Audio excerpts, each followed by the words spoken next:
Welcome to My Disney Brain, where we bring a brown-eyed perspective to all things Disney.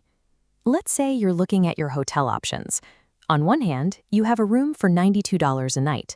On the other, a Disney Value Resort at $120. Which do you pick? That $92 room is likely in the Disney Springs Resort area. This is a specific cluster of 7 third-party corporate hotels situated right on Walt Disney World property. The immediate appeal is obvious. When you're trying to keep a vacation budget under control, saving $30 or more per night on the base room rate feels like a massive win. But there is a catch. To get that cheaper rate, you are stepping out of the immersive Disney bubble and relying entirely on non-Disney infrastructure to run your trip. If you book one of these properties based on the sticker price alone, without factoring in the logistical tax of moving your family around, what looks like a hidden value can quickly turn into a frustrating tourist trap. These 7 properties hold official good neighbor status, which separates them from the generic corporate hotels you'll find further out on International Drive. This checklist highlights what that status gets you. The most crucial perk is early theme park entry, which gives guests at these specific highlighted properties a 30-minute head start at the parks every morning. That half-hour window is your primary weapon for beating the off-property crowds to the biggest headliner attractions before the standby lines explode. Here is the problem. Having access to the park early doesn't help you if you can't physically get to the front gates on time. That early entry advantage becomes completely useless if your hotel's transportation infrastructure makes arriving a half-hour early a logistical nightmare.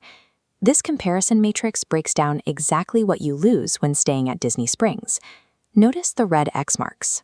You do not have access to Disney's premium transportation, specifically the monorail and Skyliner.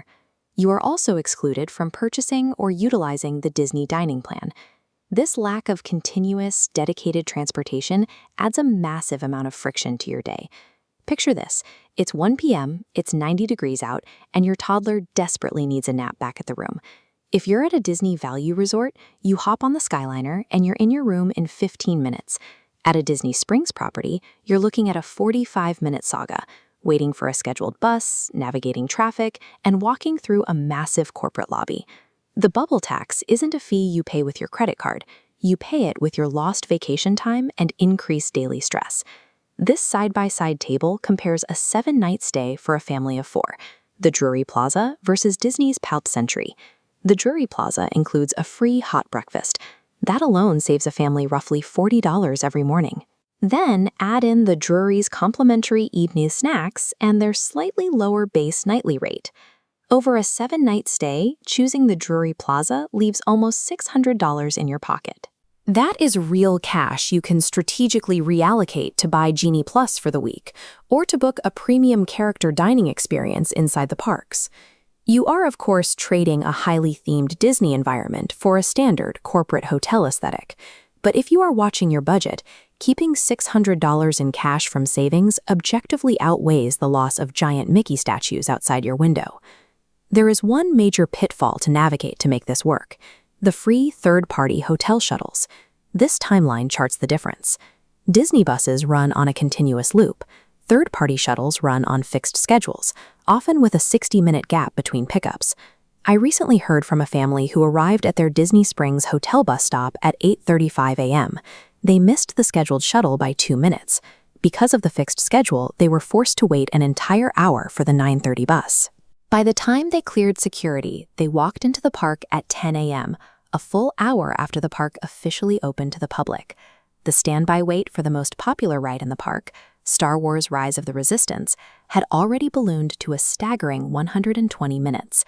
They saved $15 by refusing to order an Uber, and it cost them 2 hours of peak morning efficiency.